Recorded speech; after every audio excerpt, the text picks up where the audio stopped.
In this video, we're going to discuss the 8 things that your website should be doing for your business. You can think about this as sort of a checklist of things that, if you have a website, that it should be doing to help you out and to obviously improve your bottom line. Now, curiously enough, recent studies have shown that 7 out of 10 business owners have a website, which is kind of astounding. That means that 30% of business owners just don't have any website at all. And that's good news for those of you who might be watching this that happen to be web developers or are really good at creating WordPress sites, because there's a huge, huge audience out there. But what's really, really interesting about this particular study, and we do have a link to this study on the actual blog post. So if you're on the blog post, you'll see that there. But what they are really kind of talking about here is how people are updating their websites. Now, most people have not updated their site within the past month. That means that there's no really fresh content coming out. And if there's not fresh content coming out, then they're probably not ranking well for the various SEO phrases and keywords that they are trying to rank for, because one of the ranking factors is how fresh is the content. So if they're not being updated, chances are not so fresh. Now, more than half of them did not have even an address on the homepage. Half of them didn't provide a contact phone number. So without a contact phone number, especially with e-commerce sites, people have questions about shipping, about weight, about what a particular product might be, thousands of different questions that'll pop up. And if there's no way to contact you, if there's no actual information to contact, including an address or a phone number, sometimes people just want to investigate to see, okay, well, a real business would have an address or a phone number. And if they can't find that information, you can lose some sales. And of course, when it comes to local SEO, so if you're a local bricks and mortar business, you have to be on Google Places. And a large number in this particular survey didn't even have their website listed on Google Places. And that means that Google can't pull you up and show a nice little arrow of where your business is located when somebody goes to search for you.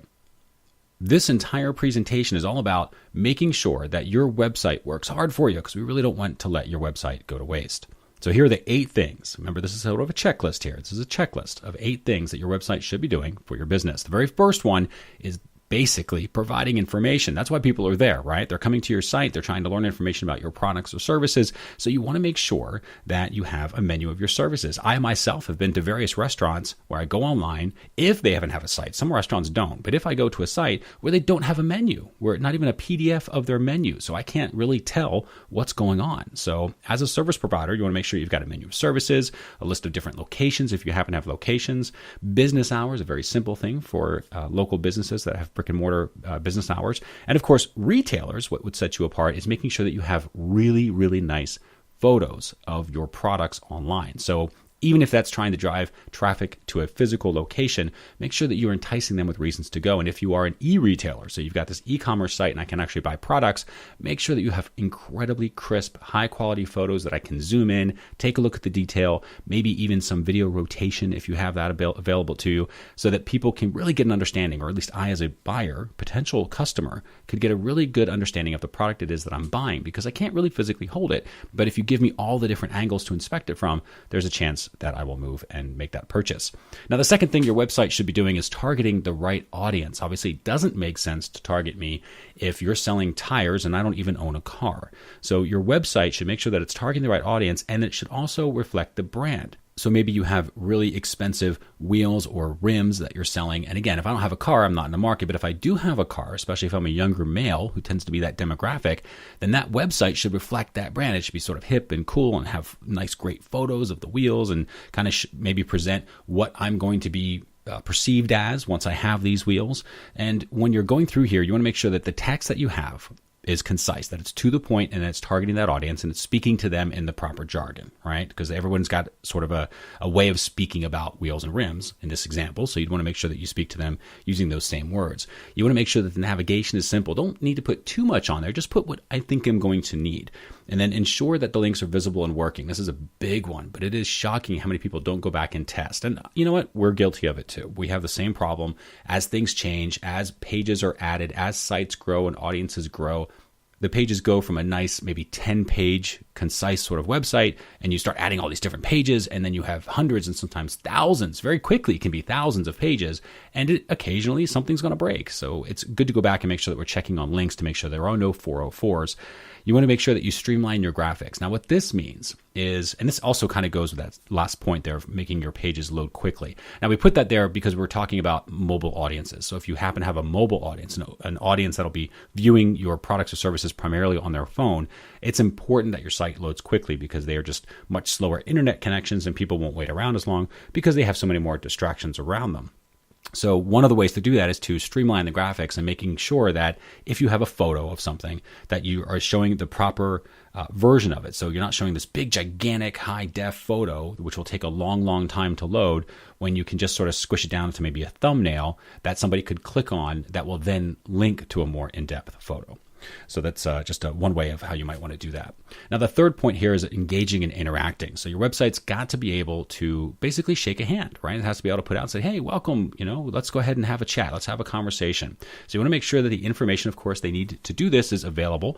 This could include things like social networks, but also chat forms, things like live chat, and also contact forms. You want to basically have a venue where if somebody has a question, they can easily get back to you and ask you that question. And of course, you need to respond, because if you're not responding, then you're just going to lose people. Number 4, improving your search engine visibility. We talked about this earlier when it comes to posting content, but that's one of the ways where you can improve your ranking. The more content you post, especially, for example, having a blog, you can post new content to that blog. It'll constantly be yet another page that Google will rank for you.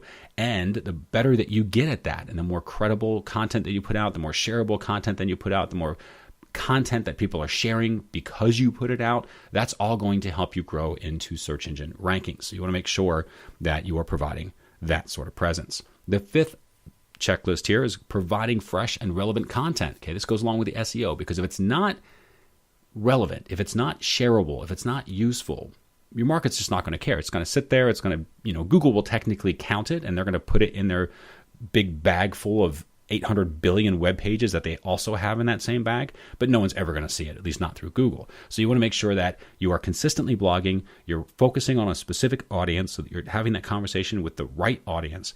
That will help you to increase traffic to your site, assuming that content is relevant and useful and shareable to that specific audience. Number 6, making sure that you stay networked. Okay, now remember, this is talking about bringing your business, not necessarily getting rid of your website and jumping on Facebook. A lot of businesses think they can do that, creating a Facebook page instead of having an actual website. That's horrible. It's a horrible, horrible idea, because you're building your business on this place that could eventually just go away one day. Facebook could just decide, oh yeah, you know what, pages, we're not going to do this anymore. Gone. Your entire business is gone. The whole audience you built there is gone. So what you want to do instead is you have your core website, but then you go off to places like Facebook, like Google+, Twitter, LinkedIn, and you have these different pages and presences that are out there. So maybe you're joining groups on LinkedIn and answering questions, YouTube videos. Obviously, that's one tactic that we use personally for our site. Then you can go out there and you want to promote yourselves and put yourselves out in those different areas. But the goal is to have people coming back to your actual website. So that's kind of what we do here. So if you go to YouTube, and if you're watching this video on YouTube, you're going to see in the description a link to the blog post, because that's obviously, we'd like to invite you to come back, read the blog post. There's a couple of other details there. You can interact and see what else our particular company is all about. So that's kind of an example of staying networked. Get out there where the customers are. Don't necessarily wait for them to find you. Number 7 is all about nurturing those relationships. And obviously that's what we're trying to do here as a company. So we're presenting content. We're going out to places like YouTube, places like Facebook, maybe Twitter, and we're going out and trying to find people where they are, where they're already enjoying other people's content, and we're presenting our own. And ideally, people will find that useful. Hopefully you do. And hopefully you'll share it. But even if you don't share it, maybe you'll subscribe to YouTube, right? So now we've got that initial nurturing of the relationship started. So we've introduced each other. You decided, hey, you know what? This is cool. Maybe you came by the blog and you joined the list. Now we have that relationship. Now it's our job to continue to nurture that relationship. That means providing really great content that helps you even more along with your business, maybe answering questions as you may have them coming up, or answering the comments that are posted in the different blog posts. All those different things are nurturing that relationship, and hopefully, in our case, helping us to build a better relationship with you, so that we present ourselves as a credible authority on internet marketing and online marketing and all things digital marketing, and we can help you to ultimately present and build your business in a better light. So that would mean, obviously, in our case, that you could purchase products, and then, of course, you move from customer into different sales, et cetera, et cetera, et cetera. And that's how we built our business. So that's just one example of how you can nurture the relationships.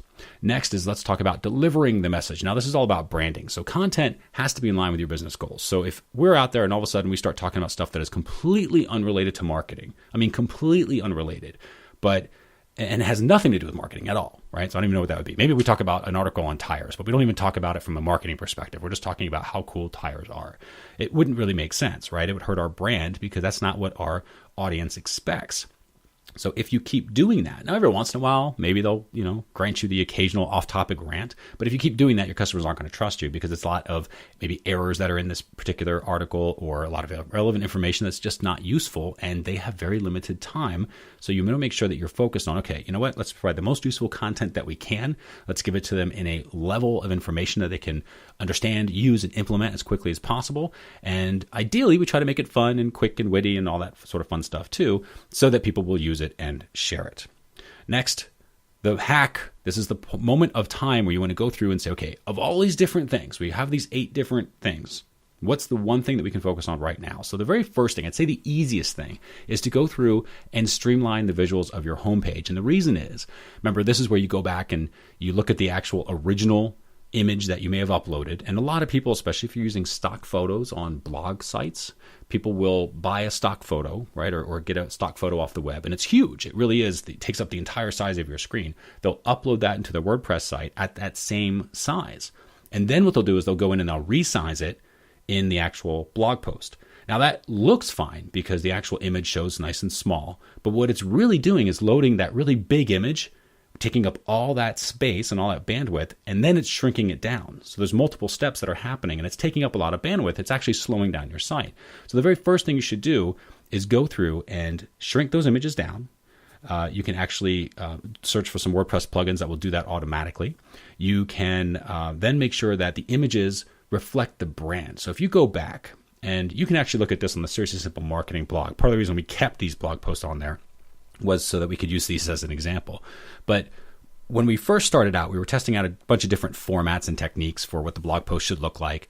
And we were using images that you see actually on the slides from a great company called Presenter Media. We love them. They are awesome. And we highly recommend their images. They're great for when you're doing slide decks, but they don't really look all that great when you're doing blog posts because they're kind of generic, right? It kind of looks like anybody can do it. So it's just sort of a generic thing. And on a blog post, they don't really present the image that we want to present.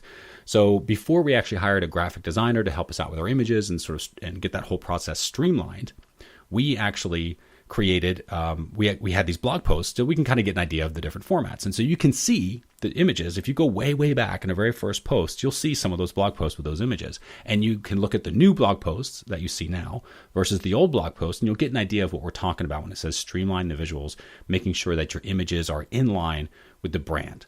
So make sure that you have that. And ideally, you don't have 1,000 different images. It's not really useful. Just have a few to kind of keep the movement going. Making sure, of course, that your content is informative the entire way. So if you have a homepage and if you need to have address or phone number on there, if that's something that you do. And I realize a lot of people who are maybe selling ebooks don't necessarily need to have that. You should at least have that contact information out there, even if it's on a contact us page or on your terms of service page, something along those lines, because that will actually help you with Google as well when you go to use AdWords. There's all sorts of other reasons you'd want to have that information on there. And then, of course, finally, make sure that you check your website and make sure that it's linked to all of the relevant social networking sites. So that's your third step here you want to make sure to do. So if you don't have a Facebook page, go ahead and just create a Facebook page and then send people to it so you can start building an audience there. Same thing if you are comfortable with doing videos and presentations like we are, go through and create a channel on YouTube. You can do the same thing, but at least make sure that you've got a presence there and so people can basically reach you at those various locations. And of course, making sure that you check them the entire time. Thanks again for watching this particular video. For more information, you can always just visit our website at seriouslysimplemarketing.com. And if you see this particular video on a video sharing site, you should also see a link directly to the blog post in the description. Thanks again for watching this video, and we'll see you on the next one.